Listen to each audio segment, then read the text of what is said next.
Hello friends, welcome to my channel. అందరూ ఎలా ఉన్నారండి? ప్రతి ఒక్కరికి ఎంతగానో ఉపయోగపడే మన ఇంట్లోన కిచెన్లోనే చేసుకునే పనులను సింపుల్గా చేసుకొని మనకు పనికిరావని పడేసే వస్తువులను ఎలా యూజ్ చేసుకోవడానికి చాలా చాలా మంచి కొత్త యూజ్ఫుల్ టిప్స్ని అయితే ఈ వీడియోలో షేర్ చేయబోతున్నాను. టిప్స్ అయితే చాలా ఉపయోగకరంగా ఉంటాయి. మిస్ చేయకుండా ఎండింగ్ వరకు చూడండి. ఇంకా ఫస్ట్ టిప్ని అయితే తెలుసుకుందాం. ప్రతి ఒక్కరు ఇంట్లోని ఈ ప్రాబ్లమ్ తోటి ఇబ్బంది పడుతూనే ఉంటాం కదండి. ఏంటంటే సింక్ ఎంత శుభ్రంగా ఉంచుకున్నా మనము ఎక్కువ వాడకం అనేది ఉంటుంది కాబట్టి ఇలా పాత సింక్ అనుకోండి ఇంక ఒక్క పూటకే జంగు పెట్టేస్తుంది. నేను మార్నింగ్ అయితే క్లీన్ చేశానండి, బ్రష్ పెట్టాను. ఈవినింగ్ అయ్యేసరికి గిన్నెలు అనేవి మనకు అలా ఉంటాయి కాబట్టి జంగులాగా పెట్టేసి మనకి ఒక్కొక్కసారి విపరీతమైన కంపు అనేది వచ్చేసి ఎంత క్లీన్ చేసినా అలానే ఉంటుందండి. లేటెస్ట్ సింక్స్ అయినా స్టీల్ అయినా కూడా మనకి ఎల్లో ఇష్యూగా అయిపోతుంటాయి కదా. మీరు కూడా నాకు కామెంట్ చేశారండి, సింక్ అనేది ఎప్పుడు శుభ్రంగా ఉండి బ్యాట్స్మెన్ రాకుండా ఉండాలంటే సింపుల్గా మనం పని అంతా అయిపోయిన తర్వాత నైట్ టైం ఈ విధంగా అంతా పని చేసుకొని గిన్నెలని తోమేసుకుంటూ ఉంటాం కదండి. ఆ టైంలో కొంచెం అంటే కొంచెము సాల్ట్, అలాగే కొంచెం పసుపును, కొంచెం ఏదైనా షాంపూను కానీ సర్ఫ్ను కానీ విమ్ లిక్విడ్ కానీ ఉంటుంది కదండి. సో అది కొంచెం వేసేసుకొని ఇలా రెగ్యులర్గా క్లీన్ చేసుకోవడం వల్ల ఏంటంటే పసుపు వల్ల మనకి యాంటీబయాటిక్ కాబట్టి బొద్దింకులు గట్టును ఏవి తిరగకుండా ఉంటాయండి. అలాగే బ్యాడ్ స్మెల్ కూడా ఏమీ రాదు. అలాగే ఒక్కొక్కసారి మనం సింకులోని ఫిష్ కానీ లేదంటే నాన్ వెజ్ ఏదైనా చికెన్ లాంటివి కడిగేటప్పుడు కూడా స్మెల్ పోదు కదా, అలాంటప్పుడు కూడా ఇలా క్లీన్ చేసుకోవచ్చు. ఇలా క్లీన్ చేసుకోవడం వల్ల నాచు కానీ ఫంగల్స్ లాంటివి కానీ ఏమి పట్టవండి, బ్యాడ్ స్మెల్ రావు, బొద్దింకలు లాంటివి కూడా ఏమి ఉండవు అనమాట. రెగ్యులర్గా ఖచ్చితంగా ఒక్కసారి ఇలా క్లీన్ చేసుకుంటే మనకే ఎటువంటి హెల్త్ ప్రాబ్లమ్స్ అనేవి రావు. ఖచ్చితంగా నైట్ పడుకునేటప్పుడు ఈ విధంగా కొంచెము వేడి నీళ్ళలోనూ కొంచెం పసుపు వేసుకొని సింక్ ఎవరైతే కంపు వచ్చేస్తుంది అనుకుంటారో వాళ్ళు ఈ విధంగా సింక్ మొత్తంతో పాటు అలాగే వాటర్ పోయే ఈ హోల్ అనేది ఉంటుంది కదా, ఆ వాటర్ కూడా అక్కడ పోసేసామనుకోండి వేడి నీళ్ళ వల్ల లోన ఫంగల్ అనేది ఫామ్ అవ్వకుండా బ్యాక్టీరియా అనేది ఏమీ చేరకుండా బొద్దింకలు గట్టని ఏమీ రావు, బ్యాడ్ స్మెల్ కూడా రావు. ఈ విధంగా సింక్ అనేది ఎప్పుడు శుభ్రంగానే ఉంటుంది. యూజ్ అవుతుందండి, ట్రై చేయండి. సెకండ్ టిప్ అనేది తెలుసుకుందాం. ఈ మధ్య కాలంలో ప్రతి ఒక్కరు చిన్నవారు లేదు పెద్దవారు లేకుండా వయసుతో సంబంధం లేకుండా వైట్ హెయిర్ అనేది వచ్చేసి చాలా ఇబ్బంది పడుతూ ఉన్నారు కదండి. కొంతమందికి కొద్దిగా అక్కడక్కడ ఉంటే ఇంకొంతమందికి తల మొత్తం పండిపోతుంది వైట్ హెయిర్, చాలా సిగ్గుపడుతూ కూడా ఉంటారు. ఇలా మనం బయట కలర్స్ కానీ ఏవి వాడినా కూడా అందులో కెమికల్స్ ఉంటాయి కాబట్టి ఫ్యూచర్లో మన హెయిర్ డ్యామేజ్ అయిపోతుందండి. ఎటువంటి కెమికల్స్ లేకుండా ఇంట్లోనే ఉండే వాటితో మన హెయిర్ని ఒక్క వైట్ హెంట్రుకు లేకుండా తయారు చేసుకోవచ్చు. దానికోసం ఒక కళాయి స్టవ్ మీద పెట్టుకొని ఇంట్లో ఆవాలు అనేవి మనకు ఉంటూనే ఉంటాయి కదండి. ఒక 2-3 స్పూన్ల వరకు మీకు టైం ఉందంటే ఇంకా ఎక్కువ తయారు చేసుకుని స్టోర్ చేసేసుకోవచ్చు. 2 స్పూన్లు ఆవాలు వేసుకుని నల్లగా మాడిన తర్వాత ఒక గుప్పెడు వరకు కూడా కరివేపాకును వేయండి. అలాగే ఇదంతా కూడా పూర్తిగా మనకి నల్లగా వేగించేస్తాం కదండి. ఇలా వేపేసిన తర్వాత స్టవ్ ఆఫ్ చేసే ముందర ఒక 1/2 టీ స్పూన్ వరకు కూడా టీ పొడిని అయితే వేసేసుకోండి. మొత్తం చల్లారిన తర్వాత వీడియోలో క్లియర్గా మీకు చూపిస్తున్నాను చూడండి. నార్మల్గా మనం చేతితోనే నులిపితే మొత్తం పౌడర్ ఇక్కడ అయిపోవాలన్నమాట. ఈ విధంగా మనం మార్చుకోవాల్సి ఉంటుంది, అంటే వేపుకోవాల్సి ఉంటుంది అనమాట. కరివేపాకు కూడా మనకి చూసారు కదా కరకరలాడుతూ మొత్తం ఇలా మిక్స్ చేయగానే నలిగిపోతుంది.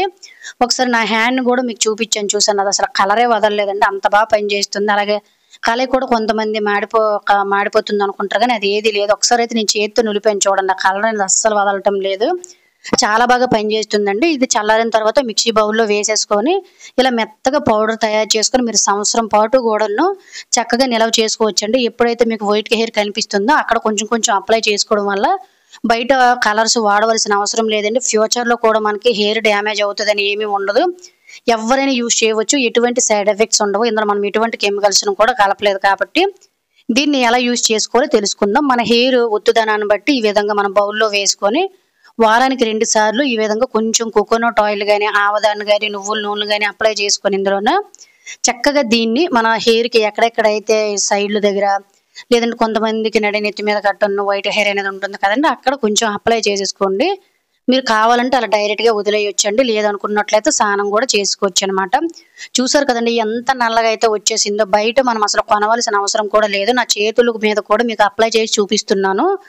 నాకైతే వైట్ హెయిర్ అనేది లేదండి, నాది కర్లింగ్ హెయిర్ కూడాను.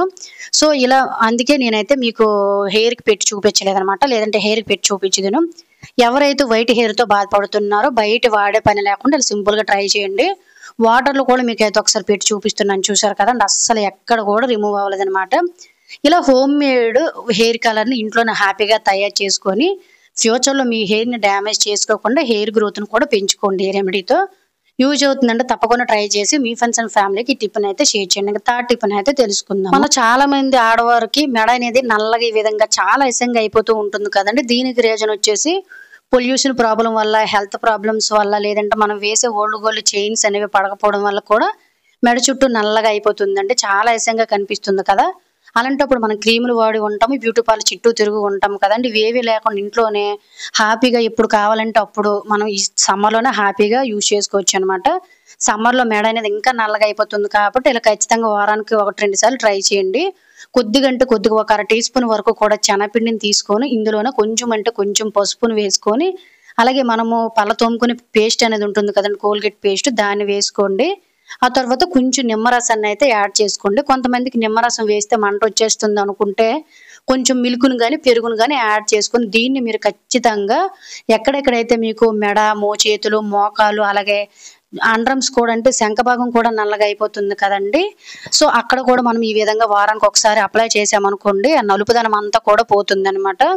దీనికోసం మనము బయట క్రీములు, బ్యూటీ పార్లర్ చుట్టూ తిరగవలసిన అవసరం లేదు. సమ్మర్‌లో కొంతమందికి మెడ నల్లగా అయిపోతుంది కాబట్టి మెడ నల్లగా అవ్వకుండా ఈ క్రీమ్‌ని అయితే ఒకసారి ట్రై చేయండి. ఇంకా 4థ్ టిప్‌ని అయితే తెలుసుకుందాము. మనలో చాలా మందికి చూడండి అన్నం తినగానే తేనుపులనేవి వచ్చేసి అన్నం అనేది సరిగ్గా డ్రై చేసిన ఒక గ్యాస్ట్రిక్ ప్రాబ్లమ్స్ అనేవి వచ్చేస్తూ ఉంటాయి కదండీ. దానికి రీజన్ వచ్చేసి మనం అన్నం అనేది సరిగ్గా కుక్ చేసుకోకపోవడం అనమాట. దీనికి కొన్ని టిప్స్ అయితే కొంతమందికి తెలియదండి. బియ్యం అనేది చాలా మంది డైరెక్ట్‌గా కడిగేసి పెట్టేస్తూ ఉంటారు. సో, దానివల్ల కూడా మనకు అరుగుదల సమస్యలు అనేవి వచ్చేస్తూ ఉంటాయండి. బియ్యం అనేవి మనం నార్మల్ వాడుతున్నాం, ఆల్రెడీ పాలిష్‌వే వాడుతున్నాం కాబట్టి కొంతమంది ఎక్కువ కడిగేస్తూ ఉంటారు. ఇలా ఎక్కువ కడగకూడదండి. 1-2 సార్లు కంటే ఎక్కువ కడగకూడదు. అలాగే చాలా మంది బియ్యం కడిగేసిన తర్వాత వాటర్‌ని పడేస్తూ ఉంటారు గానీ, ఈ వేసవికాలంలోనే వేడి చేసేస్తూ ఉంటుంది కదండీ. ఇందులో చిన్న బెల్లం గాని, పటిక పంచదార గాని వేసుకొని రెగ్యులర్‌గా ఒక గ్లాస్ తాగడం వల్ల బయటికి వెళ్ళే వారికి వడదెబ్బలు తగలకుండా, కళ్ళు తిరగకుండా, అలాగే ఆడవారిలో కూడా వైట్ బట్ట అనేది వేడికి అయిపోతుంది కదా, అది కూడా చక్కగా తగ్గిపోతుందన్నమాట ఈ వాటర్ వల్ల. అస్సలు ఈ వాటర్‌ని పడేయకండి. నేనైతే డైలీ ఒక గ్లాస్ తాగుతానండి. అలాగే బియ్యం వండేటప్పుడు ఖచ్చితంగా గుర్తుపెట్టుకోవాల్సిన విషయం ఏంటంటే కొంచెం వాటర్ అనేది ఎక్కువ వేసుకొని కుక్ చేసుకోండి. అలాగే బియ్యం అనేవి మనము ఒకేసారి కాకుండా కుక్కర్‌లో వండుతాం కాబట్టి కుక్కర్‌లో వండడం హెల్త్‌కి అంత మంచిదైతే కాదండి. బట్ తప్పదు కాబట్టి కుక్కర్‌లో వండిన అన్నమైనా కూడాను మనకి ఎటువంటి అనారోగ్య సమస్యలనేవి, అరుగుదల సమస్యలు, గ్యాస్ట్రిక్‌లు ఇవన్నీ రాకుండా ఉండాలంటే అన్నం అనేది ఇలా బియ్యంలో నీళ్ళు పోసేసిన తరువాత చక్కగా ఒక 10 నిమిషాలు నానబెట్టేసిన తర్వాత కుక్ చేసుకోవాలండి. అప్పుడే మనకి అరుగుదల సమస్యలు అనేవి రావు. ముఖ్యంగా పిల్లలకి కూడాను జీర్ణశక్తి అనేది బావుంటుందన్నమాట. అలాగే బియ్యం కడిగిన వాటర్‌ను కూడాను డైలీ 2 పూటలు ఈ విధంగా తులసి మొక్కకు గాని, ఇంట్లో మొక్కలకు గాని పోసినట్లయితే తులసి మొక్క అనేది చాలా గుబురుగా, పచ్చగా, నిండుగా పెరుగుతుంది. యూజ్ అవుతుందని ట్రై చేయండి. ఇంకా 5వ టిప్‌ని అయితే తెలుసుకుందాము. మనలో చాలా మంది ప్రాబ్లమ్ ఫేస్ చేసే ఉంటారండి. ఎప్పుడైనా మురుమిర్చి రెడీ చేసుకోవాలనుకునేటప్పుడు మరమరాలనేవి కొనిసి తెచ్చుకుంటూ ఉంటాం కదండీ. నేనైతే డీమార్ట్‌లో ఒకేసారి అయితే ఒక 5 కేజీల ప్యాకెట్ అనేది కొని తెచ్చేసుకున్నానండి. బట్ అది కొంచెం ఓపెన్‌గా వదిలేయడం వల్ల గాలి అనేది వెళ్ళిపోయి మెత్తగా అయిపోయాయన్నమాట. ఇలా మెత్తగా అయిపోయేటప్పుడు ఇంత కష్టపడి కొనుక్కున్నవి మనం పడేయలేము కదండీ. అలాంటప్పుడు నేను నైట్ చపాతీ చేసేటప్పుడు ఆ పెనం అనేది వేడిగా ఉండేటప్పుడు నాకు ఈ ఐడియా వచ్చిందనమాట. పెనం అనేది మనకి చల్లడానికి ఒక అరగంట, గంట టైం పడుతుంది కదండీ. అంత వేడిని వేస్ట్ చేసుకునే పని లేకుండా మరమరాలన్నిటిని కూడాను చక్కగా ఇలా పెనం మీద వేసేసి వదిలేసానండి ఒక్క నిమిషము. ఆ తరువాత ఒక స్పూన్ తోటి కిందకి మీదకి కదిపాననమాట. ఈ విధంగా మెత్తగా గాలి పారిపోయిన మరమరాలన్నీ కూడాను మనకేంటంటే నార్మల్ స్టేజ్‌లోకి వచ్చేస్తాయన్నమాట. కరకరలాడుతూ వచ్చేస్తాయండి. దీనివల్ల మనకి ఎప్పుడైనా మరమరాలు పాడైపోతాయని ఏమీ లేదండి. ఇలా మనం నైట్ చపాతీలు చేసేటప్పుడు వేడిగా పెనం అనేది ఉంటుంది కదా, ఇందులోను మనము మెంతులు గాని, ఇలా జీలకర్ర గాని ఇలా మనం చాలా వరకు కూడాను వేపేసుకోవచ్చండి. చాలా గ్యాస్ కూడా సేవ్ అవుతుందన్నమాట. సో, మరమరాలనేవి ఫస్ట్ మెత్తగా అయిపోయాయండి. నేను ఇంక పడేద్దాం అనుకున్నాను. ఇప్పుడైతే చూడండి కరకరలాడితే ఎంత బాగా అయితే మనకి నార్మల్ స్టేజ్‌లోకి అయితే వచ్చేసాయో. ఇలా ఎప్పుడైనా మీకు కూడా జరిగిందనుకోండి సింపుల్‌గా ఎలా అంటే ట్రై చేయండి. ఇలా పాడైపోయి పడేసే వస్తువులను హ్యాపీగా యూజ్ చేసుకొని నా టైంతో పాటు మనీని సేవ్ చేసుకోవచ్చు. సో, ఇది ఫ్రెండ్స్ ఈరోజు వీడియోలో అయితే టిప్స్. టిప్స్ గనుక యూజ్ అయినట్లయితే please like, share, subscribe my channel. Thank you for watching.